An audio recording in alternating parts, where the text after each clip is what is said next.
All right, we're here with Mr. Clay from Fight the New Drug, and we're going to go ahead and get started. Hello. We are excited because today we have Clay from Fight the New Drug, and he's kind of a big deal. He's changing the world. No. And he's really... If they call me the legend, then I don't know what status does Clay get? He is the man. The world changer. Yeah. Right, so we're going to go ahead and get started with a little review from the podcast. We had so many of you leave a review last week, and we really appreciate that. And this one says, the podcast provides a deep understanding in what it means to be a sex addict. Empathy is felt and taught. The expert seems to know exactly what I have been through, which that makes me happy because both sides are feeling that. Yes, absolutely. This isn't just for the betrayed. It's not just for the addict. It's for both. So, awesome. All right, so Clay, we wanted you to introduce yourself to our listeners who maybe haven't heard of Fight the New Drug. Okay. I'll give the short version, I guess, which is probably more desirable. So, back in high school, I have a cousin that struggled with pornography. That was pretty severe. In fact, very severe. He had an addiction. He acted out because he needed more often and a more hardcore version. He acted out in ways that were inappropriate and illegal. And he went to prison. And that was really hard for my family. I didn't get all the details, but later when I was older and he finally gotten out, I asked him what led to that. And he told me that it was from his kind of compulsion or struggle with pornography, which just blew my mind. That was just like, what? How did that, how is that possible? So I went and started doing some research on campus with my friends, and we started to find a lot of evidence at that time, and there's only a lot more since has come out. And when was this? This is about 2007, 8. We launched Fight the New Drug in 2009. Okay.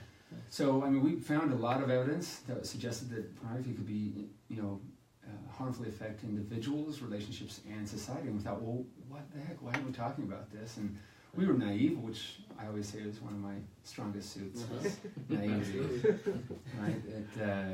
If I knew exactly what it would have taken, and maybe a saner individual would walk the other direction.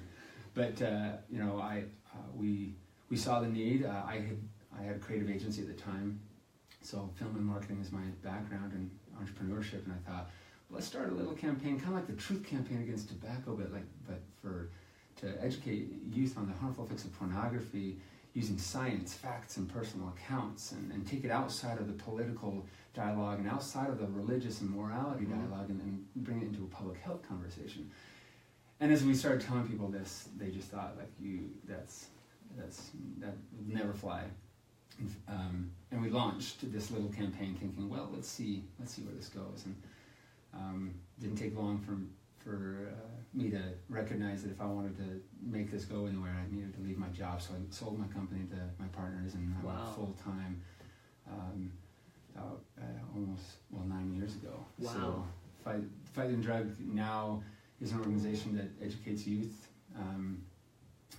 as well as adults on these truths about how pornography impacts individuals, relationships, and society. And we've been able to grow the audience into the millions, and been able to present in Spain and Trinidad, Guatemala, Mexico, Canada, Australia, and we have presenters now certified in many of those countries, and so the whole idea is still to help individuals fight for real love, fight for those that are struggling and need support and help, and fight for those that are victimized and don't have a voice. And so it's far more of a movement for something rather than against anything. Oh, I love that. And we all know that pornography destroys love, kills families. Is your target mostly like teenagers, kids, adults? It's interesting. Our branding and a lot of our framework is definitely geared to a younger audience. We want to make sure that we kind of catch them before it becomes too much of a struggle in their life, because a lot of the major challenges, as you guys well know, that follow pornography oftentimes manifest themselves later on when Right. when relationships are you know, a lot more intimate and deep, and those connections are strong. And so we want to kind of catch them before a lot of those life decisions have been made, and so we do focus on that. But a part of that, in order to really have an impact on that demographic, we've really also then we've got to speak to the parents. And so we do a lot of parent presentations. Right. We speak to a lot of university campuses, and oddly enough, we speak to a lot of conferences of professional counselors and pediatrics, and National Center for this. So a lot of different professional organizations, and we're actually going to be speaking to the Kansas City Royals, the baseball team. Really? Yeah. That is so in cool. a couple weeks. That is Wow. awesome. At random, but yeah. So you're doing prevention on all levels. I mean, I think it's so cool. You're training therapists. You're helping parents. You're going into schools. That's really cool, Clay. And I just, to start, I just want to say how grateful I am, because I treat it every day, and so I see the back end. I see the effects of porn addiction. I see the destruction that it does to families. And I think it was Benjamin Franklin or somebody said, an ounce of prevention is worth like a pound of the cure. It's so much better to prevent than it is to try to treat. And I think with you here, if we can just talk, our audience, they're people who have pornography addiction in their marriage, but patterns get passed down, and so they probably have pornography addiction with their children as well.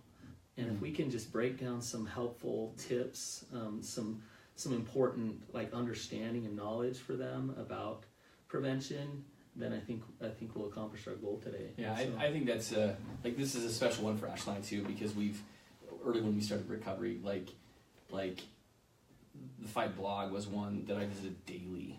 Really? Absolutely. Legit. It really did, and it's because it brought real life repercussions to me front and center. And I was telling Ash on the way here, anytime I would get hijacked in addiction, it would always take something really dramatic from the other end of the spectrum to snap me out of that moment.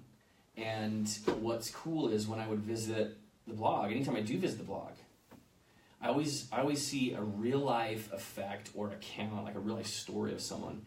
And what that does is it helps me grow in empathy for those that are affected, the betrayed, the person who is deep in addiction, or the people who are caught up on the production side of porn. It just helps me have more empathy for humanity, and I think what that really does is it's going to facilitate more love for me. And it's interesting because you use the word love in a very specific way, as though what we're fighting for rather than what we're trying to fight against.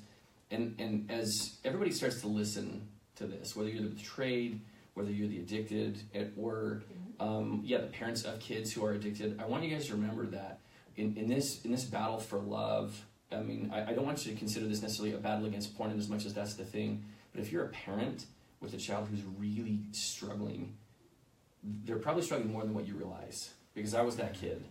And so this message of fighting for love is as much for you as anything, because your child needs love and needs connection, and that's the thing that's going to help grow their ability to get out of the depths of addiction and the dark places that it presents.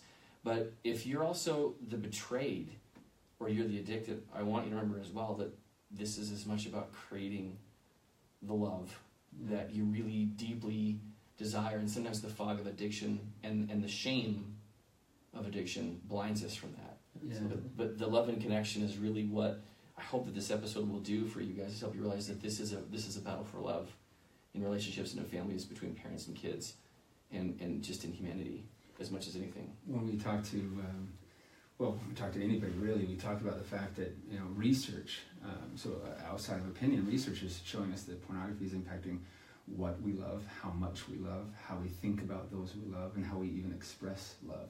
And so that's a lot, and you dive into all the research that validates all those points, but we summarize that in a single phrase, and that's porn kills love, as we talked about. And that kind of summarizes so much of what porn does, but rather than focusing again against fighting against pornography, it's about building. One of my favorite quotes is by a man named Dan Millman, and he says that the secret of change is to focus all of your energy not on fighting the old, but on building the new. Yeah. And so, what are we building? What are we focusing on? What are we creating to kind of replace the hollow counterfeit that is porn? Right. And I think that's really at the center of what Well, we try it's to do. if we break down, what love is. Love is selfless. Love is you're able to be authentic and open and honest with who you are. And somebody who's addicted to porn, they're full of shame. They're shut down. They're closed off. And so when you fight the new drug, when you fight porn, and you work against that addiction, you are creating love, because it's making it so many people don't have that shame anymore, right? Mm-hmm. If they don't have that porn addiction in their life. And so I always say, I get the question all the time from wives. They say, how do I know when my husband's in recovery? How do I know? And I just say, you'll know. And what I mean by that is they'll feel love in the relationship. They'll feel healthy attachment in the relationship. And porn addiction, sex addiction is an attachment disorder. It kills love. I love your guys' slogan, porn kills love, because that's exactly what it does. So, can you talk to us about some of the just statistics out there in terms of porn use, how prevalent it is? Just, maybe with teenagers, maybe just with people, like, what are some of the shocking things going on? And with right young now? kids too, because I was that 7-year-old who was exposed to a stack of magazines at 7. So that was like, I don't know, in '84, honestly. And I got to think that things aren't any better now than they were then. No. Oh gosh. I think a good way to at least set the tone for this conversation, for a lot of parents that maybe are completely clueless as to what's happening today, is I was doing a presentation in Palo Alto in California, and a man probably in his early 40s came up after the presentation. He said, "Hey, can I tell you my story?" And I said, "Sure." And he said, he told me that when he turned 16 years old, his mother walked into his bedroom, and dropped a box of pornography magazines on the floor and said, "It's time you became a man," and walked out of the room. And again, that's the exact response that everyone gives you, just like, "What? Are you kidding?" Yeah, my eyes are like as big as tennis balls. Right? like, what is that? Is that possible? And I always ask, the people I'm speaking with, I'm saying, okay, so how many of you, when you turned 16, got a box of magazines from your mom, porn magazines? And nobody, of course, raises their hand. And they say, okay, well, how many of you mothers gave your sons at 16? And nobody raises their hand. And I say, okay, well, I'm glad we could kind of isolate that as an extreme case. Luckily, that's not occurring today. Luckily, that's just this crazy radical, if that were to happen to everybody, who knows what kind of challenges we'd face in our society.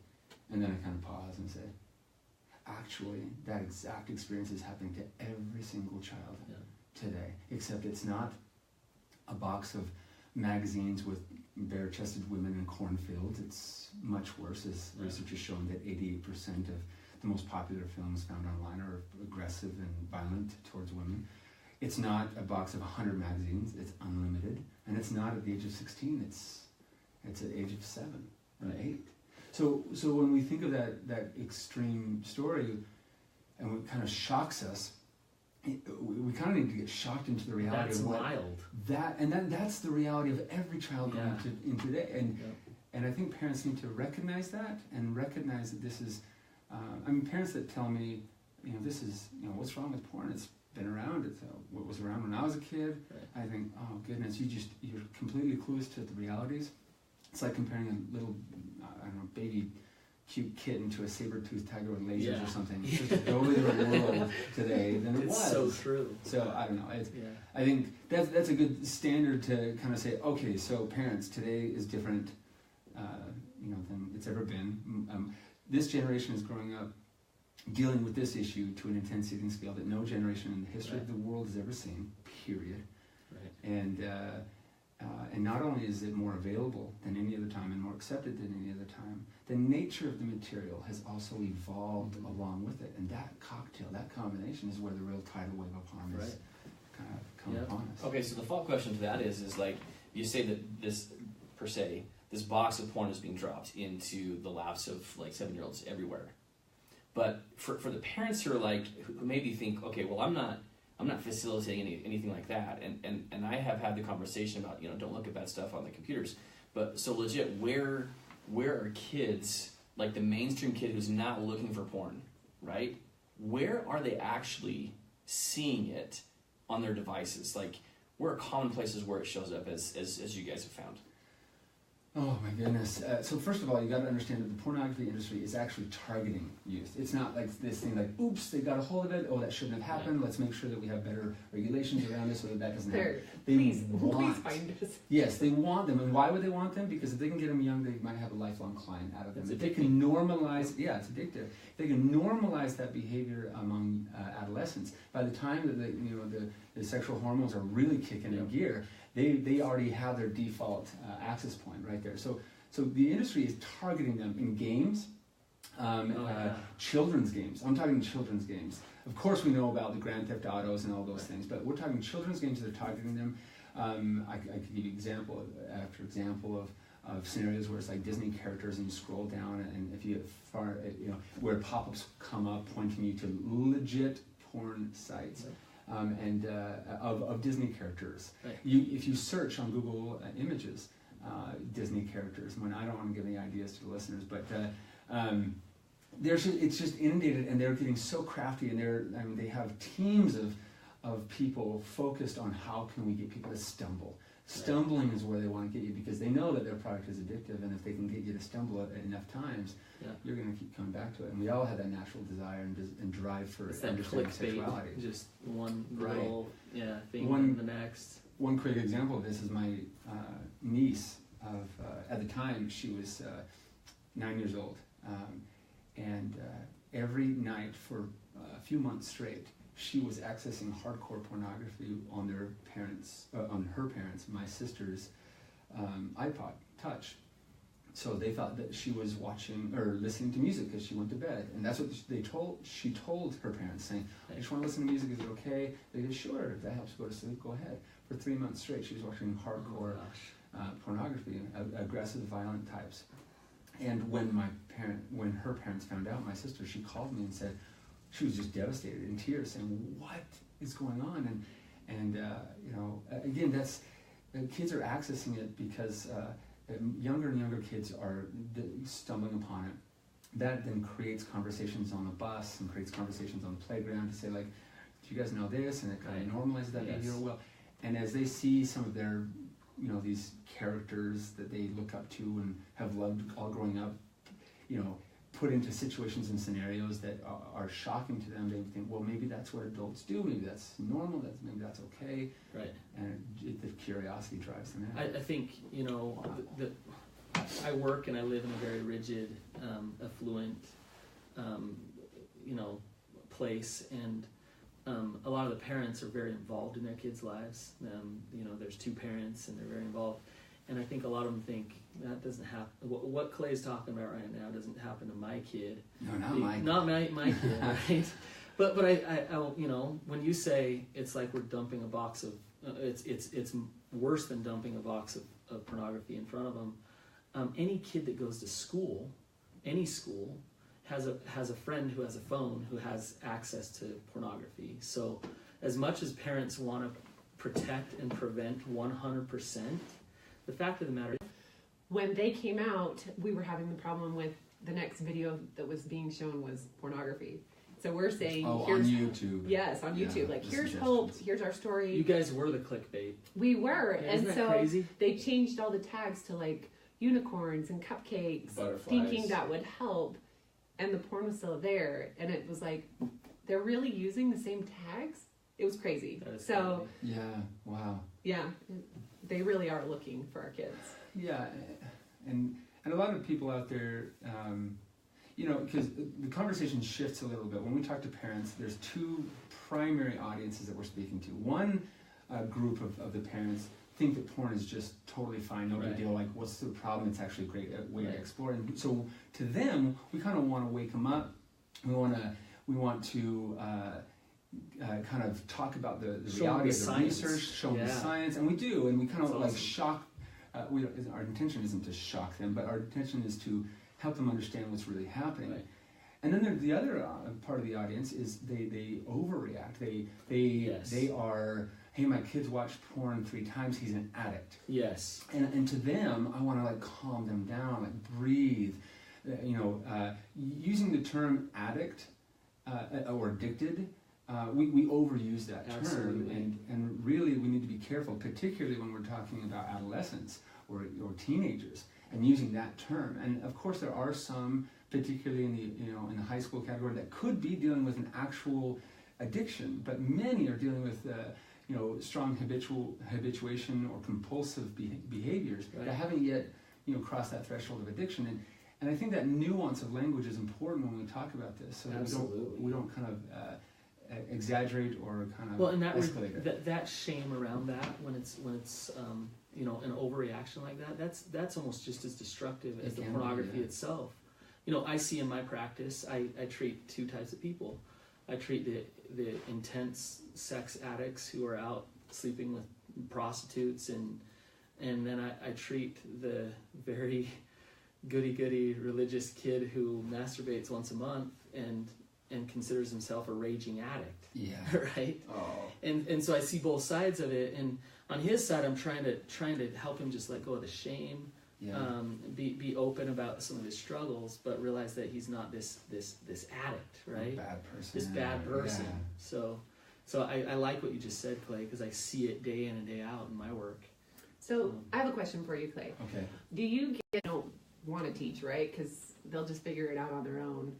I have some friends like that. I also have friends who are like, not my kids, like not that young, because I have to remind them, Kobe was 7 years old, and that was in the 80s, and it's now a lot more going on. Our oldest is 9 years old. She's a girl. She stole my Porn Kills Love shirt. Oh, really? She wears it to school often, Wow. and And she they let doesn't her. care. They let her, but she doesn't care because she's like, Dad saw porn when he was young, and so I know that there's kids at my school Yeah. who see it. Wow. Yeah. So your initial question was. The parent who says, I'm not going to teach until maybe they're like There's an teenagers issue. or they're Oh too yeah, young. to a certain age. Don't Okay. introduce it because then it's curiosity. Oh yeah, the curiosity myth. Well, again, the reality is that they know, and they're aware of things. They may not have the vocabulary around it, but they know. And we always tell parents, when should you talk about this? And there's some kind of things you can kind of check out. Oh, are they accessing the internet on their own? Well, conversations ought to be happening in those kind of situations. But it's generally speaking, it's sooner than you think. It's sooner than you think, and it's an ongoing conversation. This idea of a one-time conversation. Horrible idea. Horrible For idea. anything big, right? Right. I always say, take that idea. I have people raise their hand. How many of you had the talk growing up? And literally, I would say, in almost across the board in all the presentations we do, I get about 25 to maybe 30% raise their hand saying that my parents sat me down and talked to me. The rest didn't, and I'm like, that's really shocking.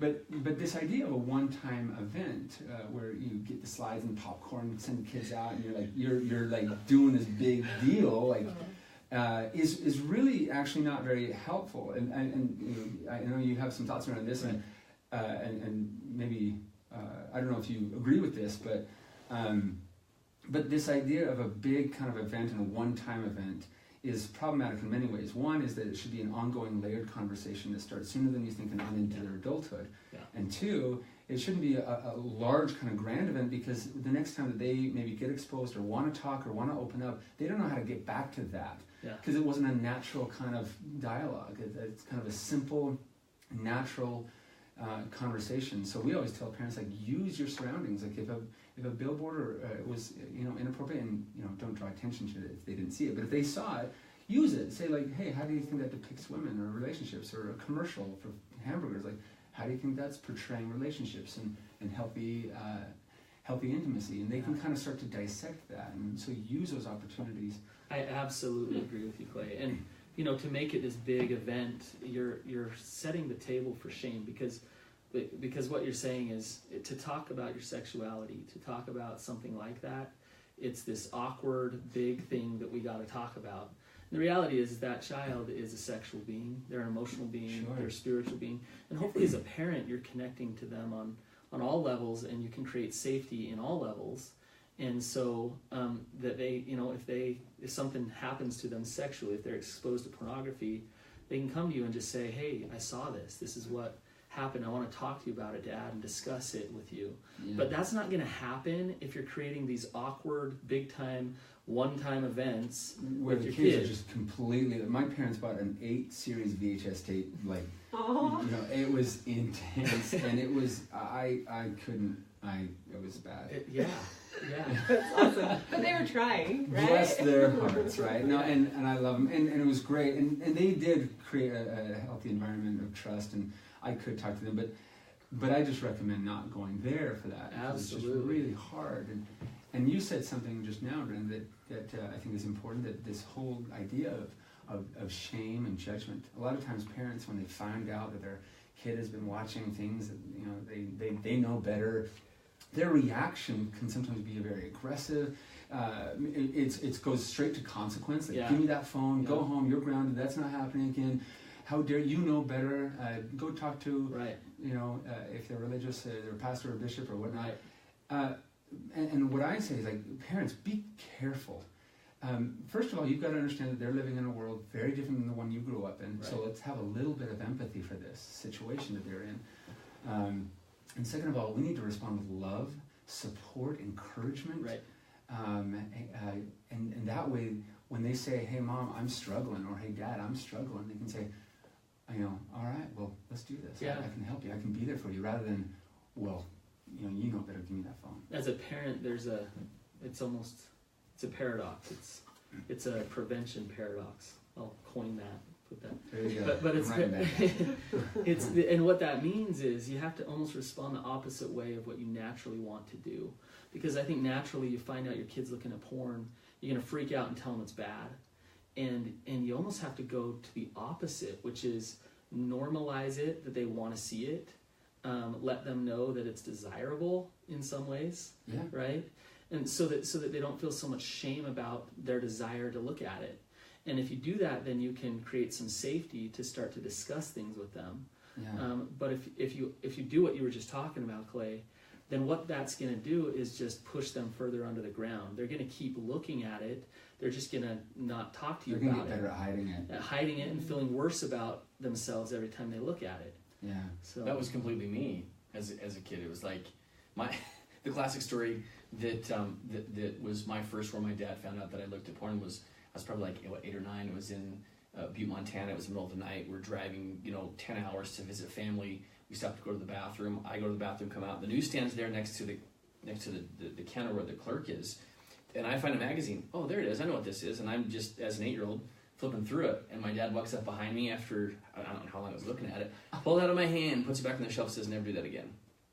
Okay. That was the Rather top. than Period. conversation. Period. And don't worry though, my dad, bless his heart, he had many conversations about this. He's a licensed clinical social worker, so yeah, totally. But that's evidence that even though you might be a therapist, you're still a parent as well. And I think this brings up I think an interesting point, and I'd like to actually hear some context from you, Brendan, on this, but also some experience that you've had as well. Do parents need to let themselves off the hook if they find that their kids have looked at porn? Meaning, if a kid is looking at porn, is that a reflection on how good their parenting is It's a great or question. isn't? That is a great question. Go for it, Clay. What do you Well, think? I'll be sure, but again, it comes back to that world that they're growing up in today. Parents, they do need to kind of, I guess that's a way to put it, let themselves off the hook in a way, because parents need to recognize that kids are getting access to this in a variety of ways. We can do better. I think we can do better as parents to help educate and protect our homes for sure.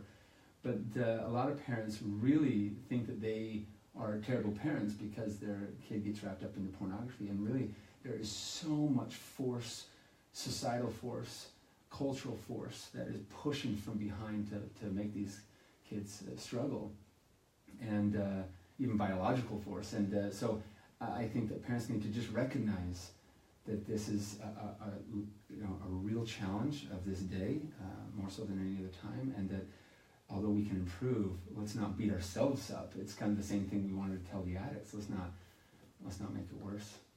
How I look at it is like, I don't know the exact statistics. Maybe you would know better than me, Clay, but 99 to 100% of kids have viewed porn, right? I don't know. 99% and the 1% is lying. Is lying. Now, the statistic on how many seek it out and use it regularly, I don't know that statistic, but I'm sure it's pretty darn high.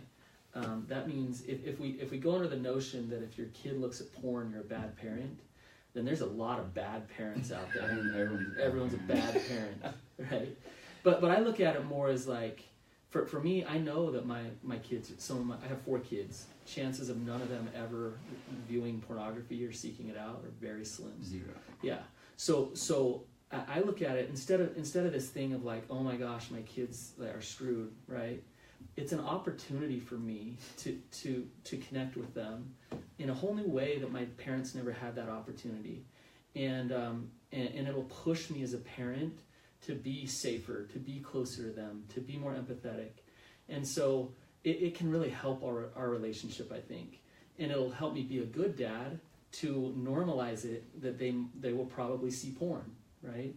So that's I appreciate the perspective from both of you on that, and I think again this can be probably one of the most uncomfortable conversations that parents can have with kids, right? Realizing that it's going to be like it's not just a one time, but we're suggesting that it's an ongoing conversation. I think that's true to a degree. I think that a lot of parents that I speak with, like when they think about starting that process, they're like, "Oh, this is going to be so awkward." Right. But the parents that have been in that process, they say it's no longer awkward. It's fine. In fact, we like you said, normalized the idea of open dialogue and communication, and so. It doesn't have to. It doesn't stay. It doesn't remain that. It doesn't remain that. Right, and I think that's the point. Is just that. It's however uncomfortable it might be for you right now.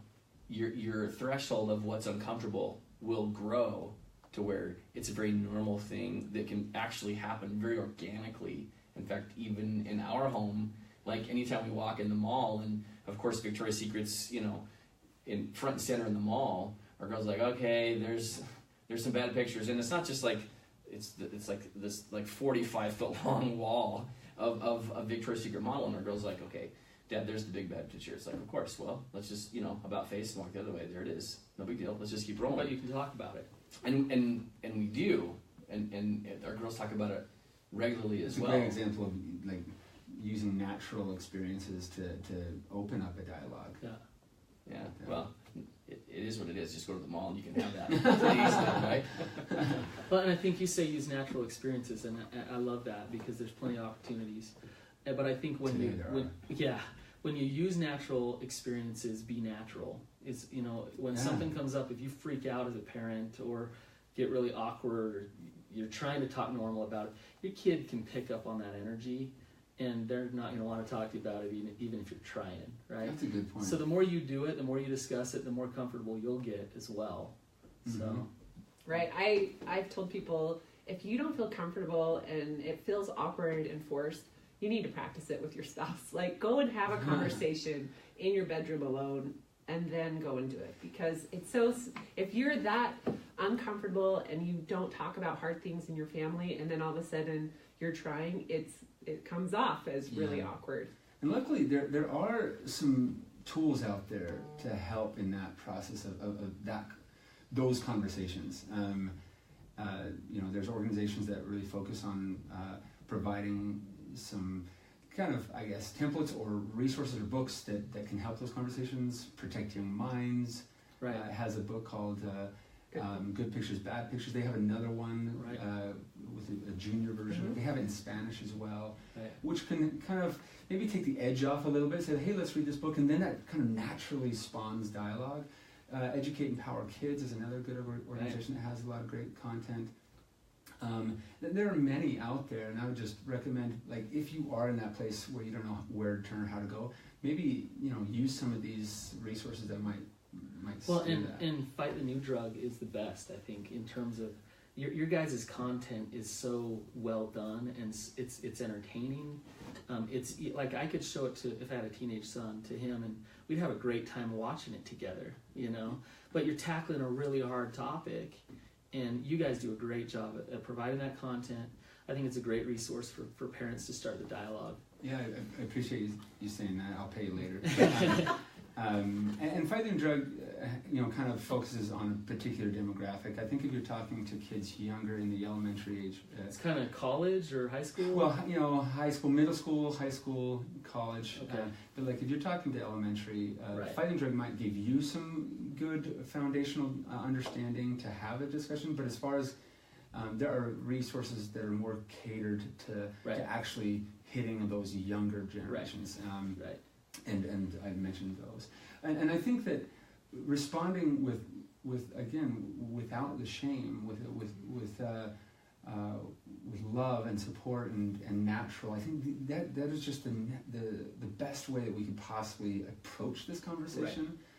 Right. And I think you'll be surprised as people start trying this how I think it can come off. It shows that the parent needs to do their own work first, in that if you were raised in a really shameful household when it comes to sex, and you're dealing with your own porn addictions, and you're not open in recovery with it, you're going to be fighting a losing battle in terms of trying to support your kids. And so if you're healthy and you don't reject yourself when it comes to sex, and then you can talk more openly, and it's a lot easier. So I have to say, when I first saw Fight the New Drug, it was one of the short videos, like Brandon's talking about, really well done. And it kind of blew my mind, because I had lived with someone who was watching porn and very secretive, and we weren't really dealing with it. It was you. Who was that? And it blew my mind. I remember coming home and telling Kobe, there's science behind what it is. It's not a religious thing. And for me, that was a really big deal, because I'd heard it more on the cultural and religious side. Don't do it. Sure. But I didn't understand really how it could affect the brain and affect your relationship.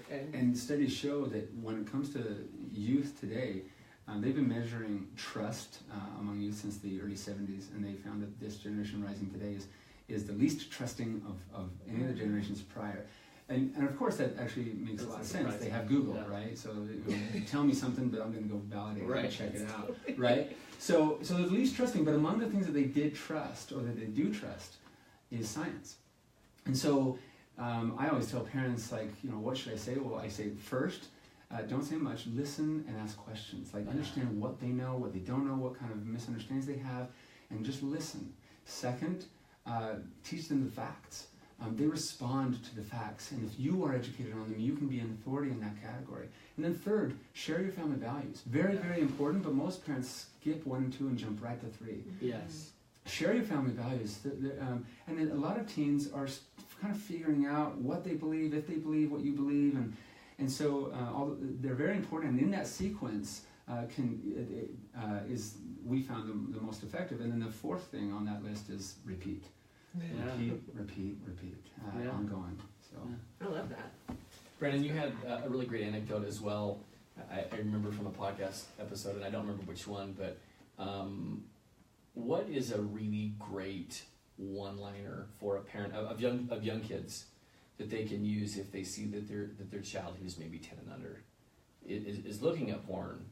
What's a really great canned statement that they can use to deploy if they're totally freezing in that moment, but they can remember one phrase?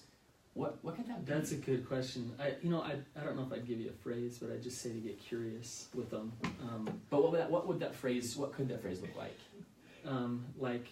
Well, it depends on the situation. So, how does it feel when you saw that, right?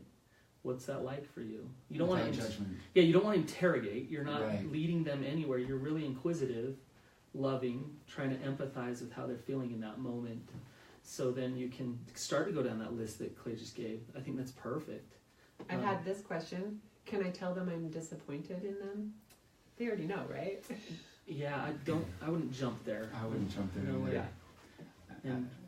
And with the family values thing, I think Will you say that list again? I love that, Clay. Will you just repeat that real quick? So the first thing was just ask questions and listen. Okay. Second thing is teach them the facts. Yeah. Third thing was share your family values or beliefs. And fourth is repeat. See, I love that because oftentimes we think we got to take our values out because we got to not shame them, right? But when you're putting the facts in there, what you're doing is you're saying we have these family values because we don't want these consequences for you. Yeah, it's the why. Yeah, it's not just should. It's not just you shouldn't do this because it's bad. It's we don't want you to do this because we love you and this is why, right? Which I think is really important for them. So you're showing them that hey, well, I always say this, you don't, as a parent, position yourself above your child when it comes to this. You position yourself next to them, meaning you're their teammate to help them work through this, as opposed to, hey, I'm your guardian who's going to tell you what you should or shouldn't do when it comes to this. That's really good, and really, I hope everyone heard that who's listening. It's so important to position yourself as kind of an ally. Absolutely. In the experience. Teammate. Very powerful. And I think the real key part about that is, the result is, if your kids have an ally in a really tough, morally contradicting way that they know isn't in alignment with what the family values are, and they know that's a safe place, and you're a safe person to have the conversation, in future, you're likely going to increase your chances of them coming back to you, coming back to their ally, their teammate, to say, hey, listen, like, I'm here again. What do we do? Well, I have a guy I've been working with for 10 years. So I started working with him when he was 14. He's now 24. And he's dead. You are a legend. That's rad. Stop. That is rad, though, for reals. So, but the cool thing is his dad was awesome. And so when he was 14, his dad would not check in with him every day. It was a check-in, but it was just like, hey, where you at? How you doing? They had a relationship where they could just talk openly. And now he's 24, and they still have that relationship. Even at this age, his dad's his best friend, his best ally, his support. And I just think that's awesome. That's good parenting right there. Mm-hmm. And he's doing really well because he keeps things on the surface. So it's good stuff. I think one thing that I'd like to add into this is the fact that it's best if you can teach them the good before you talk about the bad or the counterfeit. If you can kind of take, now of course if an event or an occurrence happens, you have to deal with that. You have to address that and explain that, like my sister did with her daughter. But if you are taking control of this and you have that ability, teaching them the positives and the good, because what we don't want to do is shame the idea of that sex is bad, and that sexuality and feelings of attraction are bad. And that is an unintended consequence sometimes to the efforts of preventing pornography or these types of behaviors. And so, if you can teach them the beauty of bodies, the beauty of self, and the beauty of sexual relationships in the right time and for the right purpose, and all these things like that can, and then you kind of introduce and this can be kind of hijacked or counterfeit, and that has a lot better way of receiving. I love that approach. I mean, just like what you're saying about Fight the New Drug, approaching it from the perspective of what can you create that's good in your life, as opposed to what you shouldn't do. Right. Creating love, creating a healthy sex life with a spouse, that's awesome. Yeah. So. Well, I think this has been like a super, super fruitful discussion, and I want to encourage everybody who's listening to spend some time. Like, if you're a parent of kids who has looked at porn and you haven't spent any time on Fight the New Drug, we want you to go there and want you to be curious, want you to explore, and want you to spend time, not just because we want you to know what's there, but because, like what's been talked about here, is be the authority for your kids. Mm-hmm. And if you're the authority, it's not a matter of throwing in their face, but just having understanding. Then you can see the real life implications of what the effects of porn, and the ripple effects, the huge ripple effects it can have in the lives of many people. So it's a tremendous resource, and I think every parent needs to hop on Fight the New Drug before they find it. You don't search that resource out after it's happened. Every parent should hopefully be on there before and start getting educated and start educating Love their it. kids. So here's a little homework for you. I want you to go and do some research, but I would love to see people share something from Fight. They have really good articles, they have videos, they've even shared my video on Fight. But they do have a small audience that I would say are against it, against the message of making change with this whole idea. And I want more people to be the positive side of it and to support what Fight is doing, because it is making a difference. Absolutely. Making a huge difference. There's a lot of ways that people can get involved in the movement as a whole. Fighting Drug is a piece of that. There's a lot of organizations doing a lot of good, and I would recommend perusing and getting familiar and finding ways to be a part of the solution.